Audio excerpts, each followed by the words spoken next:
Guys welcome back to my channel Ayesha Yashu show. तो आज हम साइंस का चैप्टर फर्स्ट करेंगे क्लास 8 का फसल उत्पादन एवं प्रबंधन। तो इसमें फसल कैसे उगाई जाती है, उसका कैसे प्रबंध किया जाता है, इसके बारे में हम पढ़ेंगे। तो ग्रामीश वाकश में पहेली एवं बूझो अपने इसमें देखो दो किरदार हैं। पहेली एवं बूझो अपने चाचा के घर गए हैं गर्मियों के समय में। उनके चाचा एक किसान हैं, ठीक है, उनके चाचा एक किसान हैं। एक दिन उन्होंने खेत में कुछ औजार देखे जैसे कि खुरपी, तारांती, ब्लेचा, हल इत्यादि। तो फ्रेंड्स, किसान के घर में तो यही सब होते ही हैं। तो उसके बाद देखो, आप बूझो एक सवाल पूछ रहा है, मैं जानना चाहता हूँ कि हम इन औजारों का क्या उपयोग और कैसे करते हैं। तो उसके मन में एक सवाल आया है कि मैं जानना चाहता हूँ, वो जानना चाहता है उस सवाल के जवाब कि हम इन औजारों का उपयोग कहाँ और कैसे करती हैं। आप पढ़ चुके हैं कि सभी सजीवों को भोजन की आवश्यकता होती है। पौधे अपना भोजन स्वयं बना सकते हैं। क्या आपको याद है कि हरे पौधे अपना भोजन किस प्रकार संश्लेषित करते हैं? मनुष्य सहित सभी जंतु भोजन बनाने में असमर्थ है। तो जंतुओं के भोजन का सूत्र क्या है? तो फ्रेंड्स, इसमें देखिए कि इसमें क्या है कि सजीवों को भोजन की आवश्यकता होती है। जैसे कि जो जिंदा हैं, इंसान है, मनुष्य, उनको तो खाने की आवश्यकता तो पड़ेगी, बिल्कुल पड़ेगी, क्योंकि उन्हें अपने शरीर में वृद्धि लानी है। रोजमर्रा के काम होते हैं वो करने हैं फ्रेंड्स। तो अगर वो खाएंगे नहीं तो उन्हें ऊर्जा कैसे मिलेगी? तो जो हमने देखा था कि जो हरे पौधे होते हैं वो तो अपना भोजन स्वयं बनाते हैं, उनको क्या बोलते हैं? स्वयंपोषी, ठीक है। तो जो ये अपना भोजन खुद बनाते हैं, लेकिन मनुष्य सहित सभी जंतु भोजन बनाने में असमर्थ हैं। लेकिन मनुष्य अपना भोजन खुद नहीं बना पाता ना, तो सभी जंतु भोजन बनाने में असमर्थ हैं। तो जंतुओं के भोजन का सूत्र क्या है? तो जो जंतु हैं उनके भोजन का सूत्र क्या है? परंतु हम भोजन ग्रहण ही क्यों करते हैं? आप जानते हैं कि सजीव भोजन से ऊर्जा प्राप्त का उपयोग विभिन्न जैविक प्रक्रमों जैसे पाचन, श्वसन, उत्सर्जन के संपादन में करते हैं। हम अपना भोजन पौधे अथवा जंतुओं या दोनों से ही प्राप्त कर सकते हैं। आप कैसे? मतलब ये देखो कि ये क्या होता है, आप जानते हैं कि सजीव भोजन से प्राप्त ऊर्जा का उपयोग विभिन्न जैविक प्रक्रमों के लिए हो जाता है, ठीक है फ्रेंड्स। तो जिसमें देखो, हम जो खाना खाते हैं उसका बहुत सारे प्रक्रम होते हैं। पाचन, श्वसन, उत्सर्जन के संपादन में करते हैं।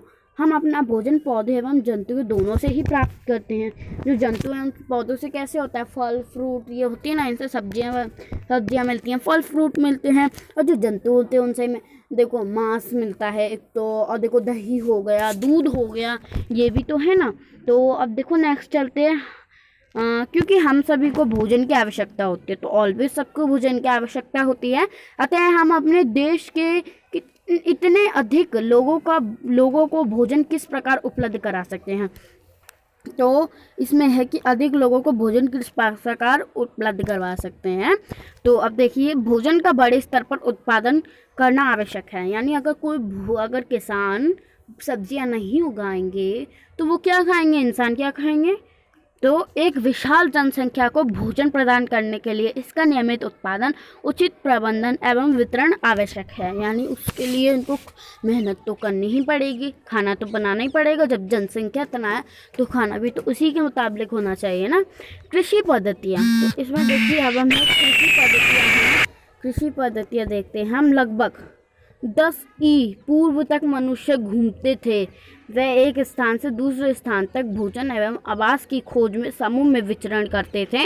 वह कच्चे फल और सब्जियां खाते थे और उन्होंने भोजन के लिए जंतुओं का शिकार करना प्रारंभ किया। कालांतर में खेती कर चावल, गेहूं एवं खाद्य फसलों को उत्पत्ति करें सकें, इस प्रकार कृषि का प्रारंभ हुआ। यानी फ्रेंड्स देखिए, वो जो है कृषि, और देखो जो पुराने लोग थे वो तो कच्चे खा जाते थे ना, आदिवासी थे जो पहले, वो कच्चे फल फ्रूट्स खा लेते है ना। और उसके बाद क्या हुआ, जो कि उन्होंने फिर शिकार करना शुरू कर दिया।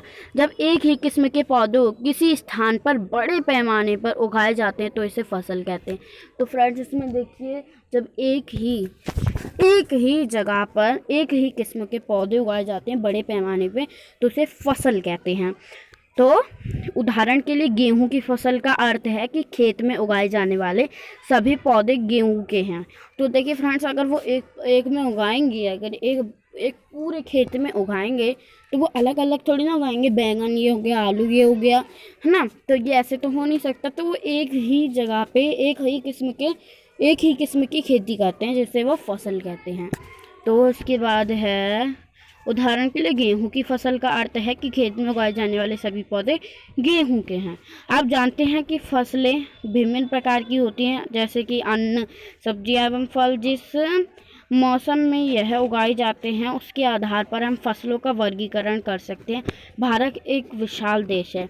यहाँ ताप, आर्द्रता और वर्षा जैसी जलवायु परिस्थितियाँ एक क्षेत्र से दूसरे क्षेत्र में भिन्न अर्थात देश के विभिन्न भागों में विविध प्रकार की फसलें उगाई जाती हैं। तो फ्रेंड्स, एक ही जगह पे फसल तो नहीं उगाई जाती, विभिन्न जगह पे विभिन्न तरह की फसलें उगाई जाती हैं। जैसे बिहार में चावल हो गया ना, ऐसे उगाई जाती हैं। इस विविधता के बावजूद मोटे तौर पर फसलों को दो वर्गों में बांटा जा सकता है।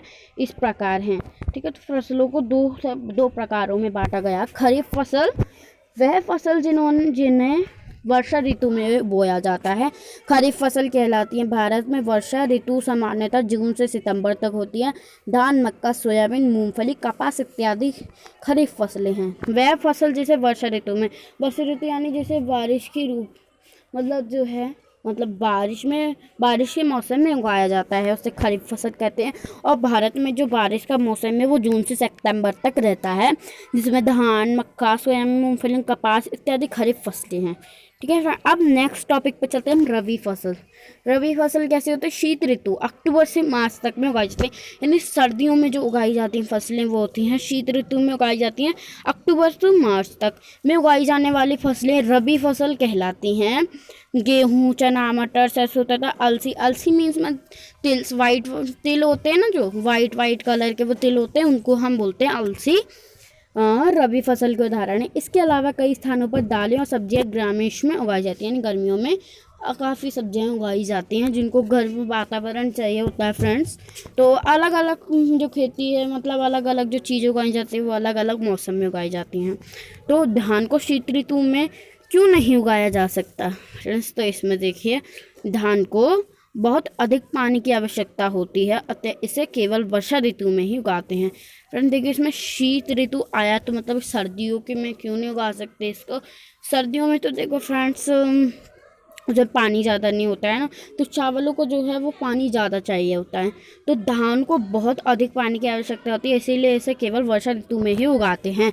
फसल उगाने के लिए किसान को अनेक क्रियाकलाप सामयिक अवधि में करने पड़ते हैं। आप देखेंगे कि यह क्रियाकलाप उस प्रकार के हैं जिनका उपयोग माली अथवा आप सजावटी पौधे उगाने के लिए करते हैं। यह क्रियाकलाप अधिक कार्य कृषि पद्धतियाँ जो आगे दिए गए हैं। तो फ्रेंड्स, इसमें देखिए जो कृषि पद्धतियाँ वो हर किसी को, मतलब हम जो पौधे उगाते हैं ना, सजावटी पौधे, तो उनको भी उगाने के लिए ही तैयार होता है। देखिए फ्रेंड्स, पहले तो मिट्टी को तैयार करते हैं, ठीक है। फिर उसमें बुआई मतलब बीज डालते हैं उसमें। फिर उसके बाद थर्ड है खाद एवं उर्वरक डालना। इसमें आता है खाद एवं उर्वरक डालते हैं, उसमें जो मैनर्स होते हैं, मैनर्स और फर्टिलाइज़र होते हैं वो उसमें डालते हैं। उसके बाद होती है सिंचाई करना, पानी डालते हैं उसमें। खरपतवार से सुरक्षा, जो मतलब जो अनवांटेड प्लांट्स होते हैं वो उग जाते हैं, उनको मतलब उनसे सुरक्षा करना, कटाई करना और उनका भंडारण, मतलब उनका जो है वो उन्होंने फसल काटने के बाद जो भी भंडारण होगा उसका। तो फ्रेंड्स, ये देखिए, अब हम इसका पार्ट 2 जल्द ही लाएंगे। आप हमारी वीडियो को सब्सक्राइब करें, शेयर करें एवं लाइक करें, ताकि आपके फ्रेंड्स भी ये चैप्टर अच्छे से समझ पाएँ।